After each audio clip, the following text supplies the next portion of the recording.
located at 165 Church Street, second floor, New Haven, Connecticut, to hear and act on the following. Item 2025-0221, resolution of the New Haven Board of Aldermen authorizing the superintendent of New Haven Public Schools to apply for and accept a non-priority grant from the Connecticut Department of Administrative Services Office of Construction Grant Review, CTDAS/OSCGR, for the replacement of the swimming pool at Conti West Hills Magnet School, and to execute, acknowledge, implement, and deliver any and all documents that may be considered necessary for appropriate, appropriate with the respect thereto.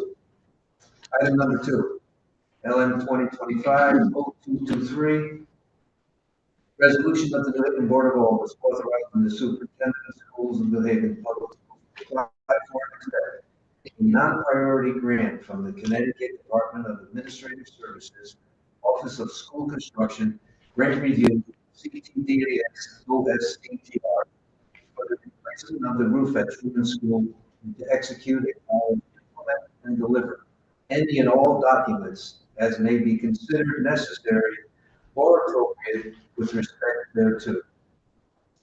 Item number 3, LN 2025-0225, resolution of the New Haven Board of Aldermen authorizing the superintendent of New Haven Public Schools to apply for and accept a non-priority grant from the Connecticut Department of Administrative Services, Office of the Construction Grant Review, CTDAS/OSCGR, for the replacement of the swimming pool at Wilbercross High School, and to execute, acknowledge, implement, and deliver any and all documents as may be considered necessary or appropriate with respect thereto. Item number 4, resolution of the New Haven Board of Aldermen authorizing the superintendent of New Haven Public Schools to apply for and accept a non-priority grant from the Connecticut Department of Administrative Services Office of School of Construction Grant Review, CTDAS/OSCGR, for the replacement of the roof at James Hill House High School, and to execute, acknowledge, implement, and deliver any and all documents as may be considered necessary or appropriate with respect thereto. Item number 5, LM 2025-0227, resolution of the New Haven Board of Aldermen authorizing the Board of Education to apply for and accept funding from the Connecticut Department of Administrative Services as part of the State of Connecticut School Construction Program for the construction of central offices at 4 Chapel Street. Item number 6, LM 2025-0228, resolution of the New Haven Board of Aldermen authorizing the superintendent of the New Haven Public Schools to apply for and accept a non-priority grant from the Connecticut Department of Administrative Services, Office of School Construction, Grant Review, CTDAS/OSCGR, for the replacement of the roof at Wilbercross High School, and to execute, acknowledge, and implement, and deliver any and all documents as may be considered necessary or appropriate with respect thereto. Item number 7, resolution of the New Haven Board of Aldermen authorizing LM 2020, resolution of the New Haven Board of Aldermen authorizing the superintendent of New Haven Public Schools to accept a non-priority grant from Administrative Services, Office of School Construction, Grant Review, CTDAS/OSCGR, replacement of the swimming pool at Hill Regional Junior High School, and to execute, acknowledge, implement, and deliver any and all documents as may be considered necessary or appropriate with respect thereto.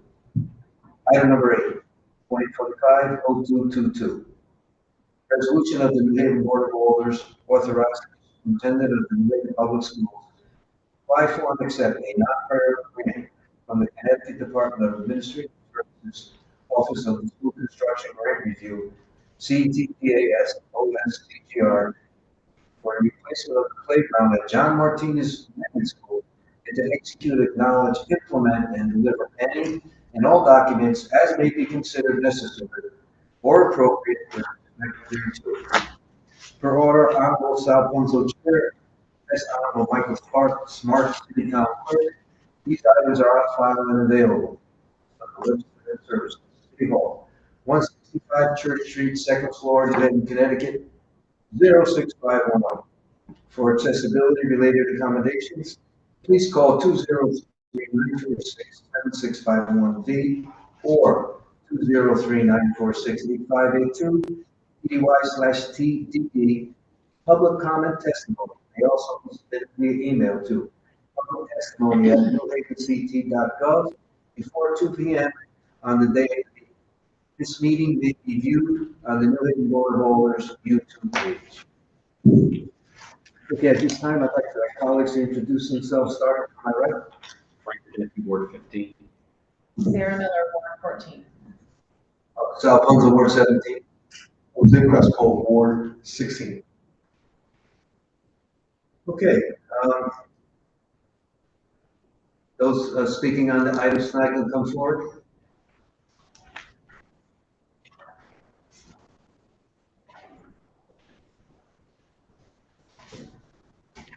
Speaking on item number 1, or 2, or 3. Good evening. Most of you will be up here for most of the items. Yeah, okay. Yes, team effort. Okay, before we get started, please say your name and address for the record. Resident of 77th Street, New Haven, Connecticut.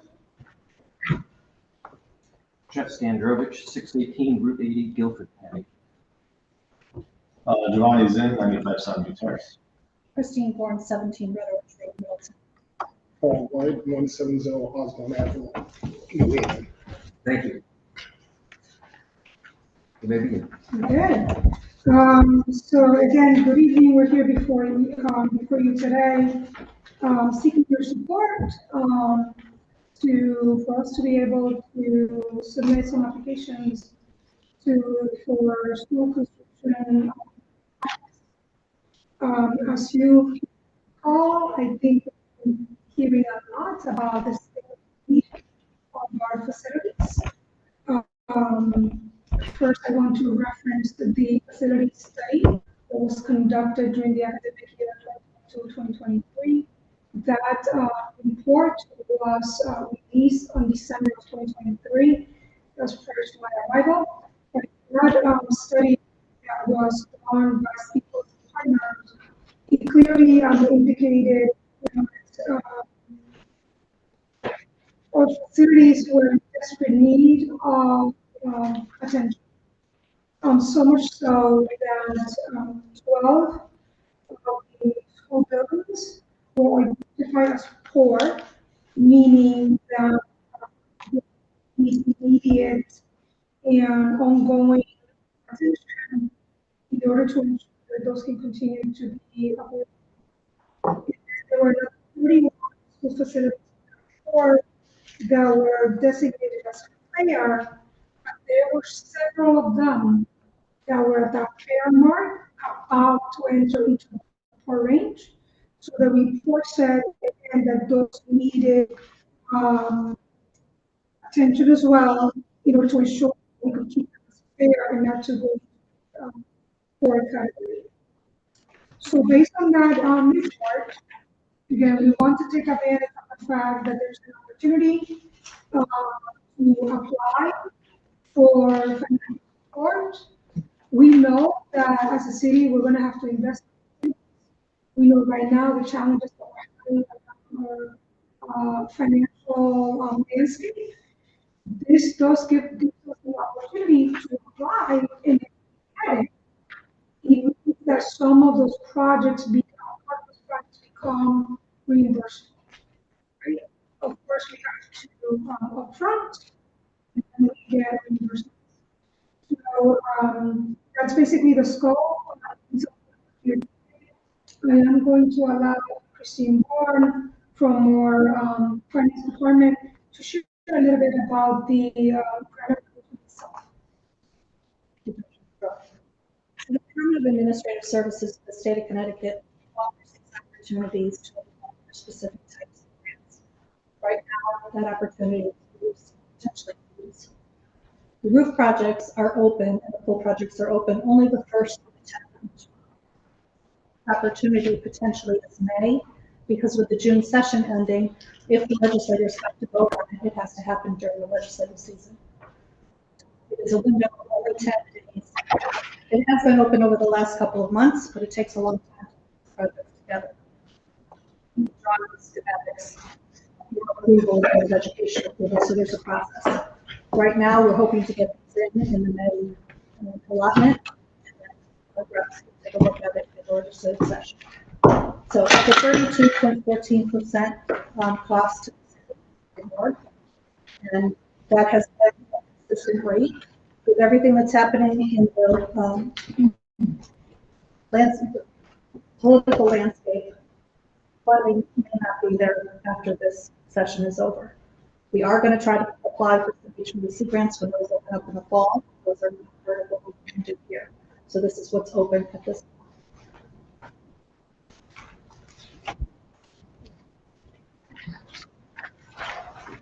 Okay, and then in terms of the project, as you heard from Ms. Bourne, we are going after projects related to roofs.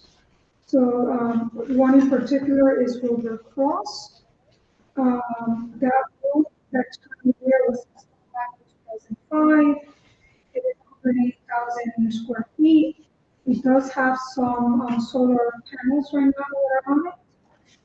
But just to give you a scope around the need for this roof to be replaced, this year we have 29 documented requests released.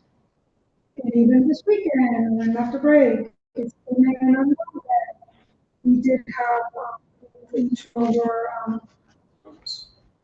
And again, to go back to the report, Cross was one of those that there's a range between poor and fair. The poor range in terms of scoring, it's from over 200, right? 201 up gets a poor rating. Cross rate 200. So like 1 point right behind hitting the poor range. So again, that is why one of the projects that we like to work on is the roof over at Cross. Here you have the estimated cost of the project, then based on the percentage that one share with you as a grant, that would be like the estimated local share for that particular project. The second project would be the roof over at the house. Hill House was one of the schools that rated in the poor range. The roof that's on there right now was installed around 1999 to 2002. You have the square footage right here on the slide deck. It also gives you the square footage for the Little Athletic Center as well as the auditorium. The roof over the auditorium was replaced recently in 2023. Okay. There are also some that are on the roof over the house. And again, this year in work order, we have 17 documented for cross related to these. And here you have the estimated project cost of that $4.4 million with an estimated share of. So again, those are two roofs. The third roof, we would like to be able to work on is the one over at Truman. That one was installed between 1999 and 2004. Again, you have the reference here. There are no solar panels in the building out there. There were 4 documented work orders this year for leaks. And this particular project was being considered because we're also looking eventually, right, to do some work around HVAC. We just heard that hopefully the next round we can go after some HVAC application. And again, truth is scored in the range in the report. 7 similar to the other ones, you have here the estimated project costs as well as the local share. And then Conti, we have here for the repairs. This is also for the pool, to continue to do work on the pool at Conti. So here, this project will entail new filtration system, the humidification, making the locker room ADA approved, putting in like a roof moisture barrier, and then additional work that will be required to bring that up to code, so that eventually we can have a working pool over at Conti. Again, you have estimated project costs along with the estimated local share. And also across, looking to apply to work on the pool as well. That will be a full renovation of that space. That one needs a lot of work. In replacement and upgrade of all the filtration and the pool feed system, redoing the locker room, and additional work. That project is estimated at 4.2. And again, with your local share. So again, those are the projects as it relates to the roofs and pools, right? So we'll make sure that we're keeping track of that. So we're going after 1, 2, 3 pools. The last project that we want to go after would be to get a central office location project. Right now, you know that we exist within 54 Meadow. We have been there for years. The idea here is to be able to consider the space of 420 Chapel, where recently the health department was able to renovate that first floor. The idea would be to be able to renovate the second floor so that we can also be able to move to 424 Chapel. There is the estimated cost along with the local share. This year, they had done some work related to the actual square footage, but I just wanted to make sure that everybody understands the ins and outs of how is a habit 54 now. So right now, we do rent, we lease the bottom floor. We currently have office of choice and enrollment. We pay condo fees for that. So that's $26,000 annually. And then we also pay for parking right there at the last garage. And the idea again would be that we avoid the leasing fees, but also the fact that we own, right, the other floors that we're using. So we use the second floor, we use the third floor, we use the fourth floor and the fifth floor.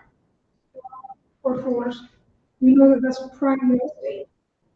So we're hoping right if that's how, that gives a lot of dollars to also be able to support some of these investments as well, potentially. But again, in terms of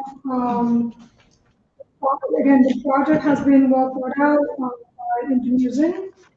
You have a model of what this would look like in terms of it's just like cubicles. So to maximize the space that exists at the second floor. And then there's also a model layout here for possible parking, but then so again, it's only a total of 6 projects. We are asking move on to the board for approval.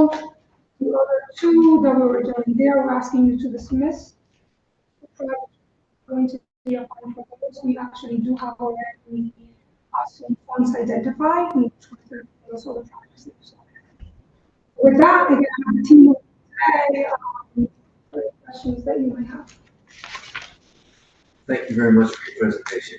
Are there any questions from the committee? Thank you, Mr. Chair. Thank you for the presentation. Can you talk about how these projects were chosen? I know there was a ranking done by the facility assessment. But, I know it's difficult to choose. I'm sure it's more arts and science. I wonder if you could talk through why these projects.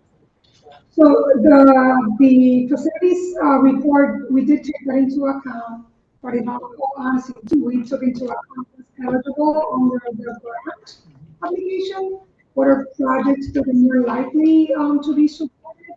We also went for items, ticket items, right? Because if we're able to get some of that water reversed, so we're not eventually going to have to pay the full amount, but an opportunity in the future. Well, I mean, I know other schools need this desperately, and so is there a plan for those, or is this just get? This is just for this round, right? We know that this is the available round, so we want to go after this round. We've never taken advantage of these resources. This is our first time attempting to do this. We're hoping that we'll have a solid application that can go in that hopefully can be approved. And then we're going to continue to look because we have a whole list of needs that need to be addressed. I think it's also worth noting, I'm chair of citywide school construction. Two of the roofs are probably the two largest roofs you have in the system. So I think that also makes sense. This, I have two other questions. Mr. Chair. So I'm just like adding this up quickly. The local share is about $10 million. So where is that coming from? So that is supposed to come out of capital dollars, right? And we know that capital dollars we get assigned to us. Also through city, right? The portion that comes to us. So we would have to look at our capital dollars that along with all the other pieces that we have in terms of needs. I think also for central office move, the sale of the condo interest in Meadow could cover a fairly substantial portion of that. That's another part of the capital stack for these projects. I'm all for getting a 54 Meadow. I think we've been talking about that for 10 years, a long time. So I think it's great. I do wonder why it costs $10 million to renovate the second floor in that place. So so there's two parts of it. One is the second floor, and the other is the parking lot, which is $700,000. Also, at this point in a construction, a lot of sort of multipliers and things that you have to keep in that. Do I think the cost will go down a little bit from the number you're seeing? Yes. It's 22,000 per square feet. If you look at what it costs to do a complete gut renovation, which is what we would have to do here, and based on what we're seeing in terms of construction costs, it's not a wild number. And I think we gave you full breakdown in all the numbers and how we came up to it. So, the computer just went to sleep. I think the actual contractual values, if you will, or the construction costs in the estimate. Pull that up here. Our direct costs are $4.5 million, and then there's a lot of indirect costs escalations. And there's also a lot of furniture in there as well. So it's, I think, 80-something people. That's based on the cost for the health department space, which is a little bit smaller, and it was also a couple years ago.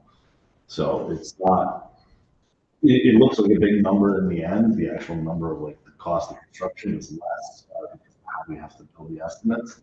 And also, it's just, we don't want to be under, we'd rather be over. Okay.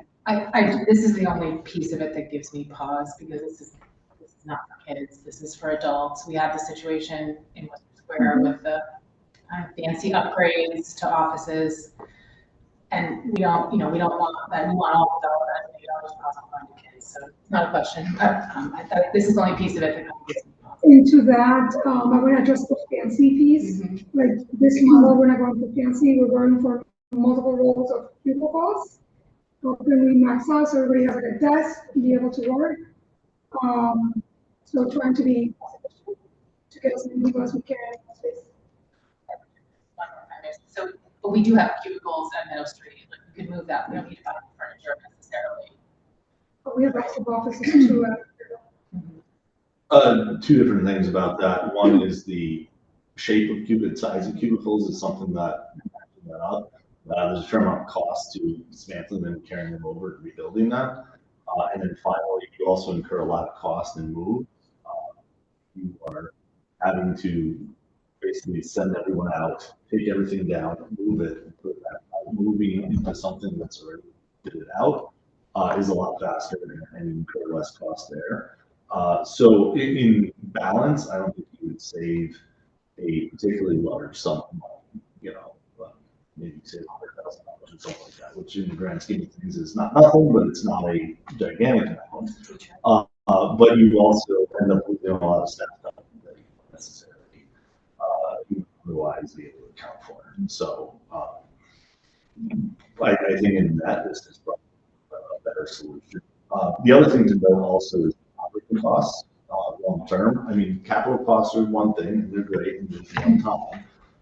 More importantly, by moving 754 Meadow into a more compact floor plate and the building that's really city owned, you lose a lot of the operating costs will go down as well. You get shared costs of utilities with DPW, with the health department. So every year you have more money for teachers through the one time, money that you might have gotten from the sale of 54 Meadow, which you have to put central office somewhere. There's nowhere free to go. So I think that overall this is a financial net for the school system as opposed to being, it's an $8 million investment in central office. It will be cash flow positive, probably pretty quickly for them. Mr. Chair. So thanks for the information. So the youth department, youth family engagement, that would also move in there. Yeah, So would they move out of Vinnie Morrow? We're trying to get many people in here. So what would happen to the Vinnie Morrows? That will probably eventually become we're still considering the schools that we're getting ready to take us back to the city. And people out of that. Thank you, Mr. Chair. Any other questions from committee members? Thank you. From? I don't know to committee members first. Oh. May, Mr. Chair. Thank you, Majority Leader. Thank you, Mr. Chair. Thank you guys for the presentation. I just have a few. Thanks to Misty, I had a preview of the presentation. She sent stuff out. Just a few. As far as the central office relocation, I don't know if you can tell me this, Giovanni. If we were to maybe estimate at market, if we were to sell off everything we had at 54 Meadow Street, is there a guesstimate of what we could? I mean, condos are hard to price because they're just floors of a building, and people usually buy buildings.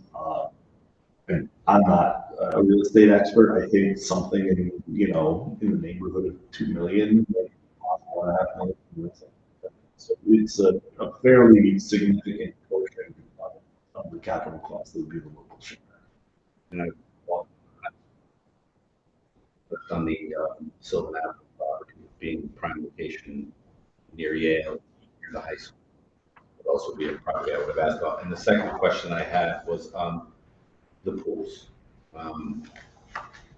If we're going to renovate the pools, one, are we going to make sure that we have the adequate staff to maintain these pools? I've worked in those pools as a lifeguard. I went to school at Overcross. That was our community pool. I know how much work it takes. I think I'm running. My father ran Farnham for 35 years. Know what it takes to run just that pool. These pools are intense, and it's a lot of responsibility to take these pools on. Are we up for that challenge? Are we going to make the hard decisions and make sure that we're managing our staff doing what they're doing? Right now, we're going through it now with custodial and facilities.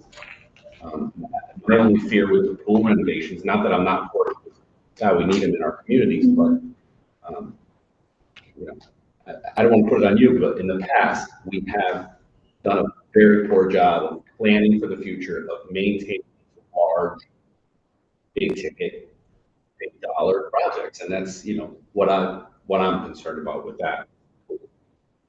Who's gonna run them? And, who's gonna take care of it? I would say I think that's a very fair question, right? You've heard me speak multiple times about, you know, a lot of our issues related to facilities right now is because we never had a preventative plan.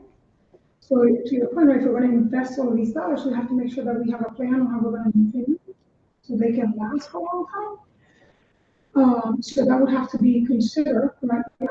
Meaning all of our financial challenges that we are facing.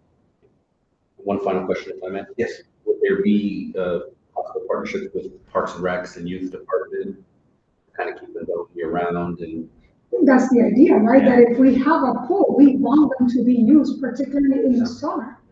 Right, like right now, we are trying our best to have 2 pools available this summer, right? Because right now, we're feeling pretty good, right? But, yeah. They were, though they were always school buildings, they were always open with a Parks and Rec. I remember Mr. Danny Lee and Mr. Yankowski. You know, we remember all these iconic figures in each of the neighborhoods was a Park and Rec employee. You know, they worked with the school, but they were always a Park and Rec guy. They didn't turn it on. Thank you for that. Appreciate it. Thank you. Any other? Overflow? Thank you, Mr. Chair. Thank you for your presentation.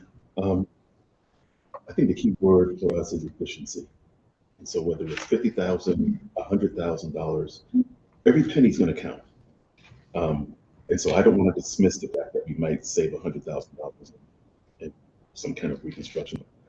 I'm just wondering with this 54 Meadow, let me just mention about the pool. I hope that our pools remain public. And they're not taken by a nonprofit organization and become privatized. That would be it. And so I'm hoping that just putting that little bug out there, that they will remain public for our residents and that a nonprofit won't try to make these pools private for their own benefit. Have there been any bites on 54 Meadow Street? Because this can sit for 10 years. Has there been any interest? Yeah, I mean, so economic development's the one that has the better relationship with the owners that own the rest of it. I know they have some interest in turning it into something else. It's around maybe potential. So it's very hard to change the use of that building without controlling all of the floors. So the plus and minus of a condo is the plus. You have a buyer who's there already that already owns the rest of the building. The minus is that you know, somewhat restricts your control. That being said, I think there would be interest from the partnership that owns the rest of the building, and that would be the natural spot that the building would go. And then the value for them is then they have an entire building that can be, you know, retrofitted and done whatever. The building does need a fair amount of upgrades, is my understanding. And so if we were not to vacate and sell the building or sell our interest in the building, as condo owners, we would still have to own a fairly large amount of money under our condo obligations for larger capital improvements. So that is also another rationale that plays in. And I don't think there's been a dollar figure attached to that, but you know, it could be 1-2 million. And that's a problem.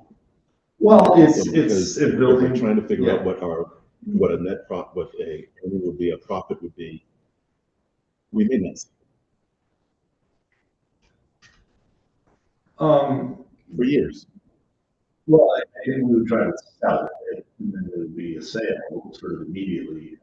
The real value, I think, to the other people that own the building is the fact that they can then do something with the building instead of do something with half the building. That's the real value. We've been in conversations for years about the move for the Board of Ed. I think it would work. But my concern would be that if there hasn't been any active conversation on what this building could possibly be, then this could be something that can sit for years as we're trying. So there has been active conversation. Okay. I am personally part of it, but there has been active conversation. All right, so then for that, there should be some sort of real-time estimate of what it could be and what the profit would be.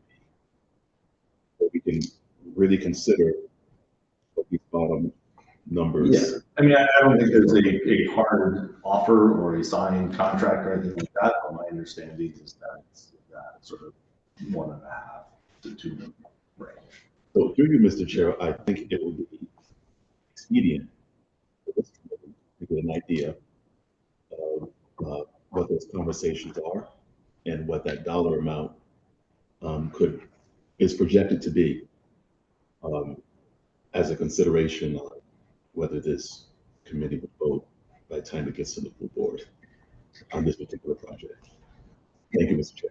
Thank you. Over President. Thank you, Mr. Chair, and I want to thank Mr. earlier for those questions, because I was jotting some numbers earlier, and I was thinking the same exact thing, specifically given that some of our schools have been sitting for almost a decade or more.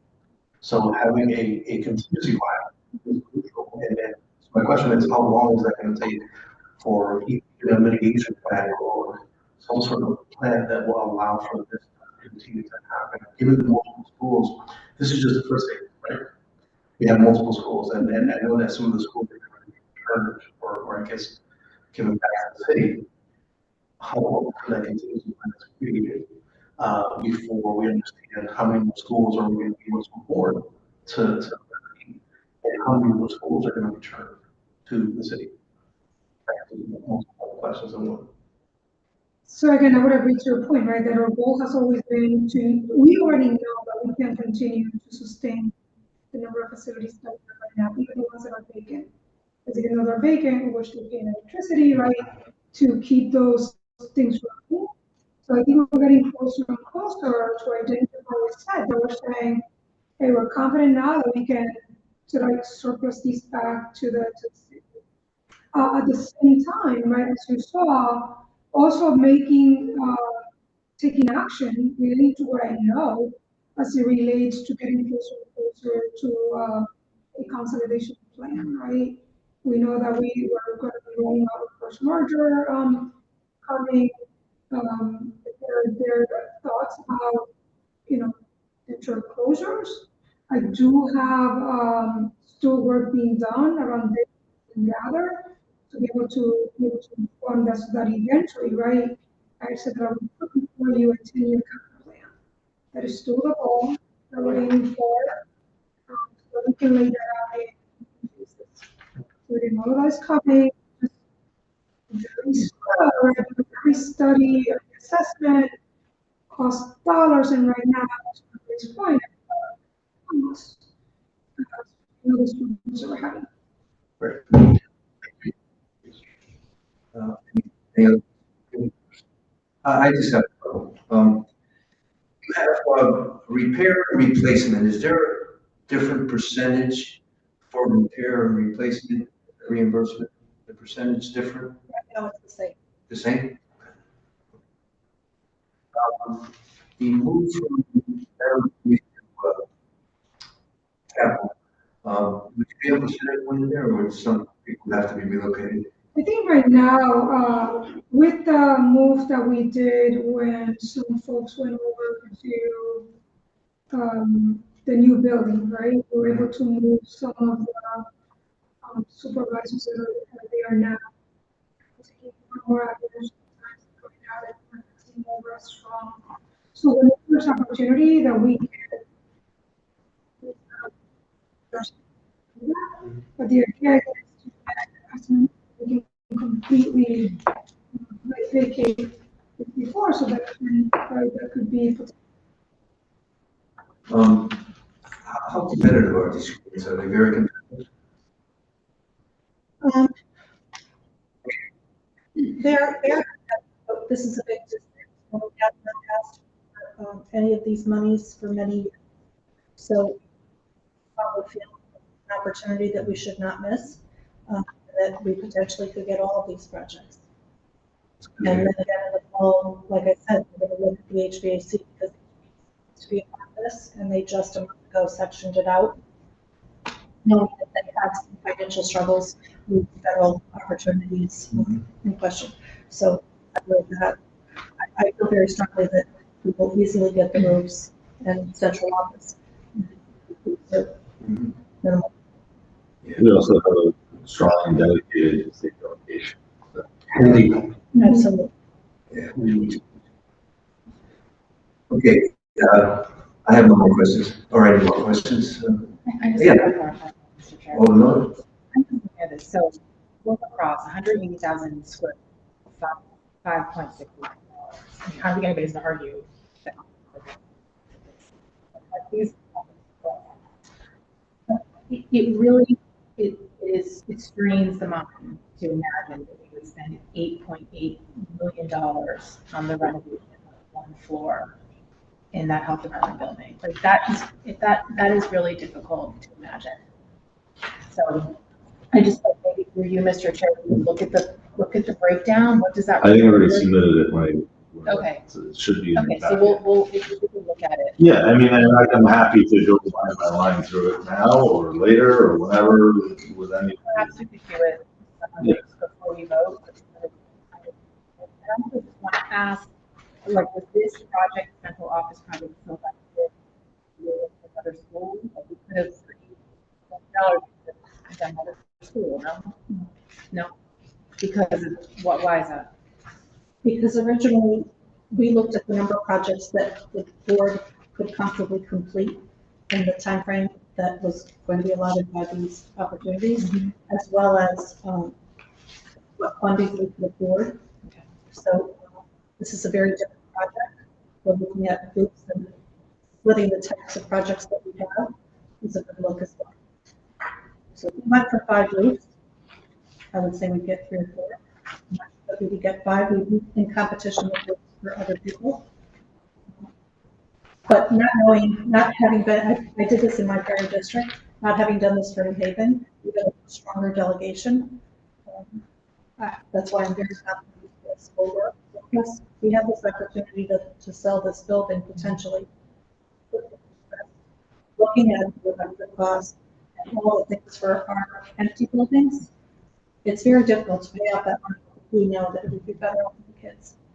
So just looking at a plan to consolidate and upgrade one step at a time. Which I think is great, which I think we, as everyone said, we've been using that technology for years. So I think the direction, the question is really just the amount, and is this, we really just spend this as a city and state, it's all our money, right? So is this really? And I know that it's a good question, and I would rather, because of the urgency, again, in terms of the process, in order for us to apply, which is a very tight window, as we heard in the beginning, we want to move forward.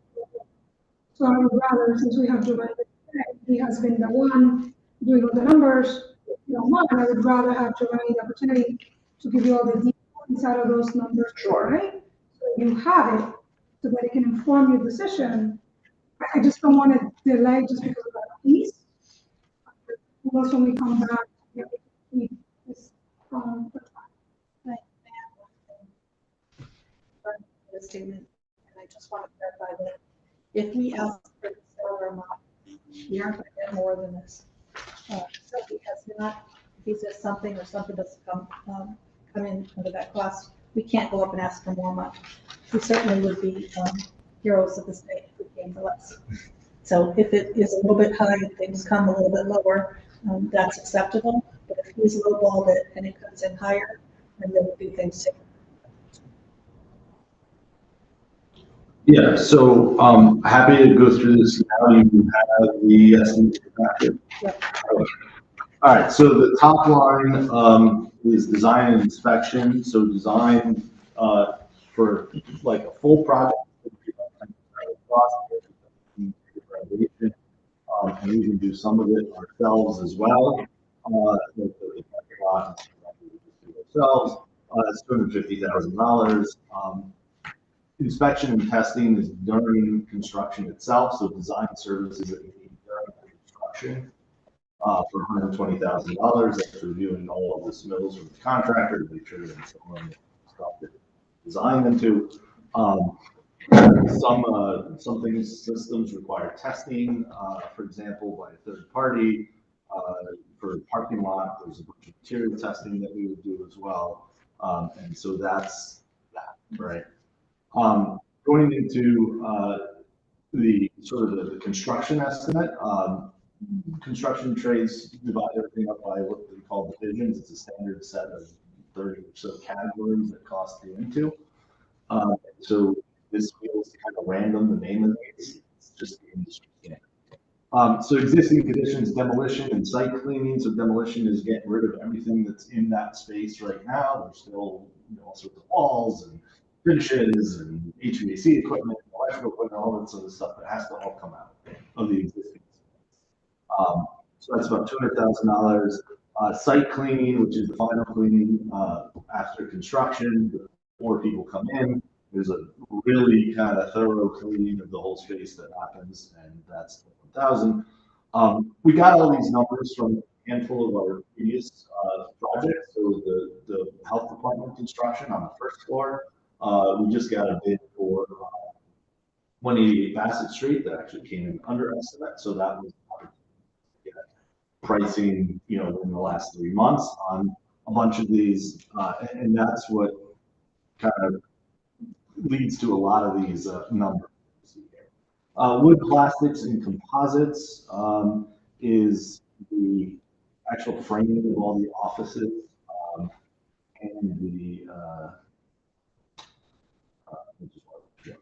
right, and all the sheetrock and all that kind of all the assemblies to divide up the space. So which there's a lot. There's a lot of offices. There's bathrooms and things of that nature. That it's a fair bit of work. So that sort of on a square footage basis compared to some of our other estimates came out at almost $1 million.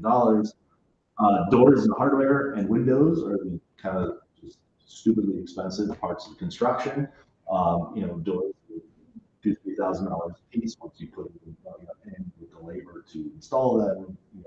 Door frame, a side light as well for protection whoever's inside, so people can see in. And the lock sets and having a keying system throughout the building. Windows, we are replacing the windows that are there. We're not actually adding too many windows, so that's why it's not any higher. Finishes, the acoustic ceiling, that's the ceiling that you have every single office space. It's a fairly large space, so that's on 52,000. Carpet, 22,000 square feet of carpet. Inexpensive. Tile in the bathrooms, and then painting all the walls. The scale of the space is what drives a lot of these fairly eye-popping numbers. Specialties, wayfinding, the little signs that go outside of every office and find your way through, are actually fairly expensive once you add up how many of them you have. Furnishings, window treatments or shades, blinds, that kind of thing. Solid surfaces are in countertops that exist probably in the kitchenette areas, maybe in the coffee room. Conveying equipment is the elevator. Elevator needs modernization. Elevators are very expensive, so that's 150,000. Fire suppression. Fortunately, the buildings are resprinklered, so this is actually a fairly light number. We have to go off of all the mains and put the flexible heads into the suspended ceiling. And so that's that number there. Plumbing, there's a number of bathrooms that are moving around, so that's the plumbing number. HVAC is and electrical are the two really expensive things. Part of that is just the inflation, construction costs we've seen with tariffs and things of that nature. It's an expensive, very expensive item. We're trying to get some rebates from the utility company, for example, for efficient equipment. But those are the two big cost drivers. Electrical, these are both based on some of our other projects, so I think electrical in particular, maybe it would drop down some once we go into design, because we already replaced the central service to the building. We've already done some electrical work that needs to happen in order to feed the second floor in anticipation of something like this happening in the future. But at this point, we haven't designed it enough where I can say, oh yeah, it's gonna be $100,000 less than what we're seeing sort of the per square foot cost on similar projects. Communications, this is all the network drops that have to go through. Probably have, if I had to guess, something more like 250 or more network drops in all of this. So that with the sort of internet backbone and some of the fiber connections that you need into the building. Electronic safety and security, that's our fire. So we had to tie into the fire line, we had to put a lot of devices in, and all of that communication. So that is what's called the direct cost. In indirect costs, at this point in the estimate, we have escalation. We have basically 2 years of escalation in, so that's 6%, assuming 3% each. That's optimistic. General conditions, something contract insurance bond. Permits is quite low because this is a city project, so we can pay the city fee. And then industry, the GC profit of 681 and 15% on top of that. So there's your indirect costs. Furnitures, fixtures, and equipment. This is again a table just based on square footage as opposed to having actually picked out these specific desks and things like that. There are a bunch of furniture systems in here, which are expensive in this line, but are less expensive than having to frame out offices, things like that. And so that is kind of an allowance we're holding for the FF&E package there. Q House, for example, was, I think, between the library and the rest of the Q House on this cost, although it's a very different type of furniture. And extrapolating, the health department upstairs, similar as well. The auxiliary parking lot, which is under the highway a block away, that we did a very detailed, it's 124 space lot, and that works out to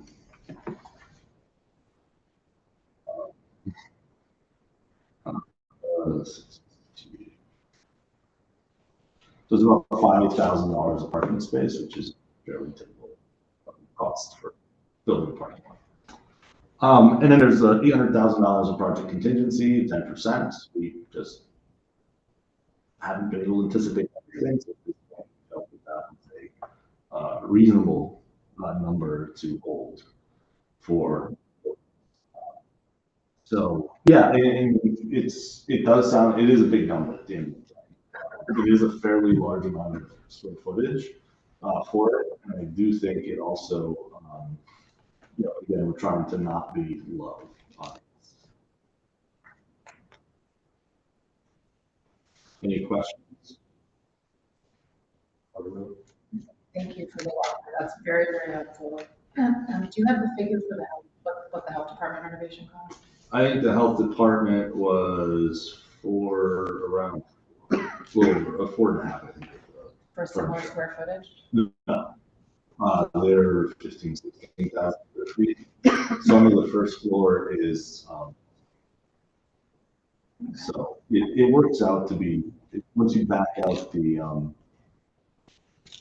contingency, the parking lot, I think on a per square foot basis, it's pretty similar. I mean, there's some escalation, obviously, in the couple of years since we've done that project. Tariffs have not, you give construction supplies whatsoever to raise prices, and we did that. But yeah, it's not wildly off, and it's actually, we can easily spend a lot more. We can kind of go with the very basic functional finishes, for example, in the space. And then because it's state funds, does this trigger prevailing wage? Is that calculated? Oh, this is long since triggered. So that's. Anything over 150,000, it's a city project, triggers for them. Okay, thank you. Yeah, that doesn't come either. I don't, I think I calculated the first cost part of it. Actually, in this estimate, which is not that. I mean, I'm inclined, or I understand we need to go after the dollars that are available. It's just, it is really difficult to look at a number like that for offices when we know that we have schools that, where like we have water falling from kids' classrooms. That juxtaposition is just really difficult to say yes to, but I get the logic and I understand why we're going after it. I mean, I wish that we had the opportunity to go after another school instead of go after this, but if this is what you're saying, we have the opportunity to go after, then we can take it off the table just because it's not what we just had all the money in front of us. I think one of the things I want to reemphasize is the opportunity to just inject operating numbers into the system as I get it. well on an ongoing basis. Okay, thank you. Thank you, Mr. Chair, and I just wanted to, all the segments. I just want to speak to the efficiency of moving from 54 Meadow Street to the same building as the health department as a 20-year term officer. The cost, crazy, something we're going to talk about, but the efficiency for personnel of moving to the same building as the health department can cut your chronic absentee by maybe 8 or 9%. Like seriously, as a truant officer for 20 years, we chased immunizations for years. We chased the kids for years. So having the health department in the same building as a partner is a win. I got to give you that. That was really big piece of this movie. I like that a lot. Thank you. Sure. You're welcome. Any other questions from the members? Thank you for your presentation. Thank you.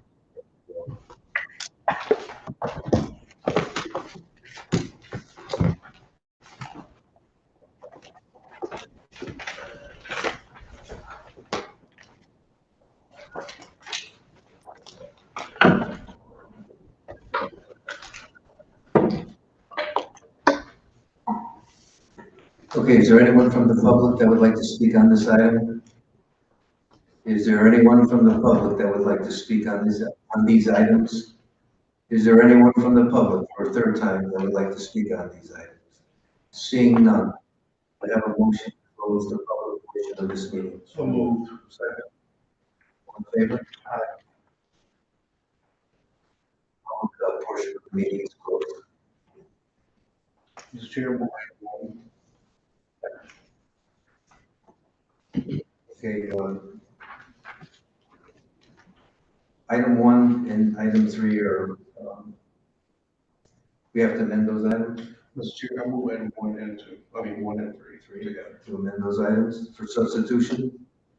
Yes. Okay, do I have a second? Second. All in favor? Amendment by substitution. Amendment by Revised substitution, yeah. version that we have. Yes. Okay, do we have a vote on the amendment? All in favor?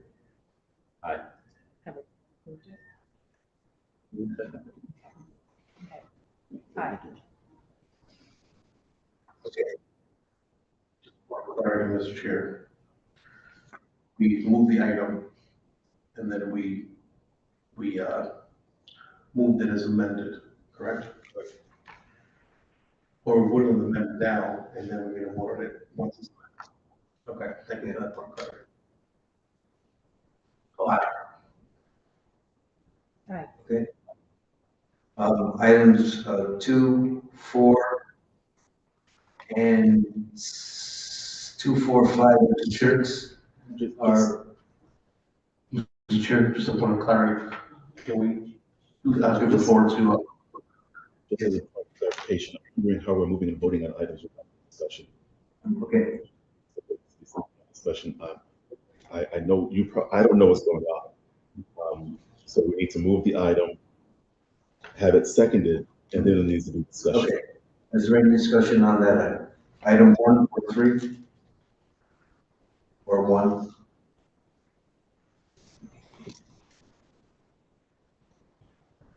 So the reason we're amending these items, We move to amend this item by substitution with the revised resolution before the committee tonight. Do I have a second? we're already there, Mr. Chair. Okay. All right, no action to be taken on this item so we can vote on it. Next board vote. Discussion. I'm not sure I'm doing that correctly. I'm not sure you're doing that correctly either.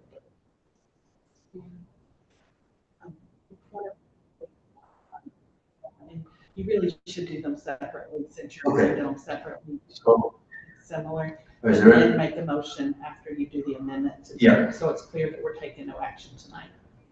okay, so That was my initial intent. Yeah, you don't need a motion to take no action. Take no action, Just a, take no action. Yeah. But everything else, then it gave you need to do that. So you're good right now. Back to the discussion on 1 and 3. If anybody has discussion on 1 and 3. If not, then we can move to the other item. does anyone have discussion on items 1 and 3?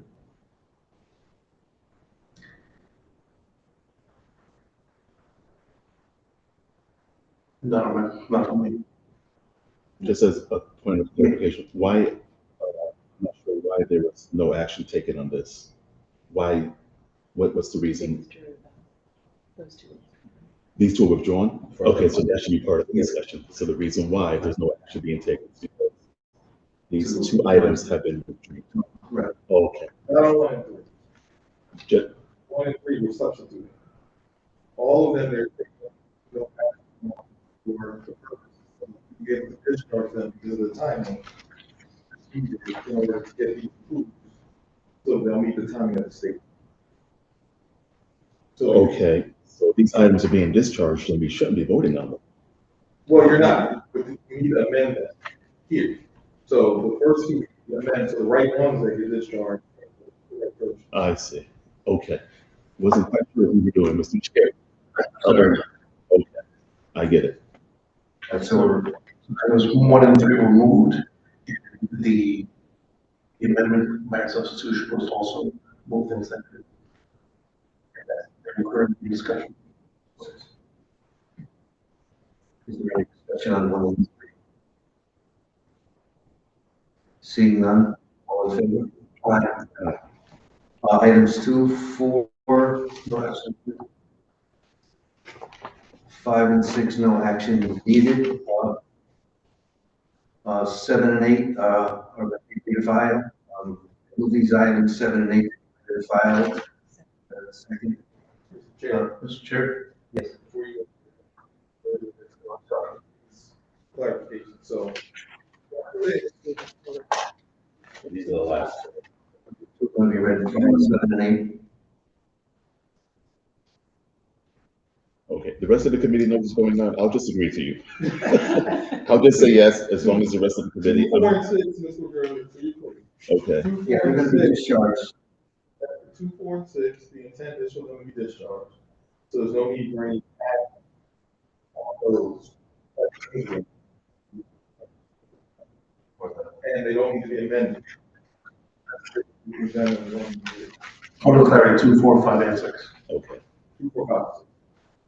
And that should be stated in the record so that not just skipping over them, we should say what we're doing and the reason why we're doing it. I second that. Mr. Chair? So we're gonna take no action for the record on items 2, 4, items 5, and items 6. Asking to be discharged. Guys, 7 and 8 are reading file. Mr. Chair, Yes. both 7 and 8. 7 and 8 are reading file. I move these items 7 and 8 to the comment. Second, Any discussion? So the reason we're reading and filing them is because they have found Other sources? Withdraw. Yeah, so there's no, no longer to be used.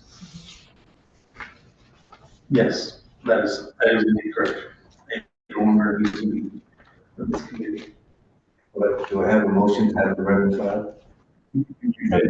So, second, We're in discussion and then discussion. I have a vote. All in favor? Aye. All opposed? Any abstention? The ayes have it. Mr. Chairman. Do I have a motion to adjourn the meeting? So moved. Second. Second, all in favor? Aye. Meeting is adjourned.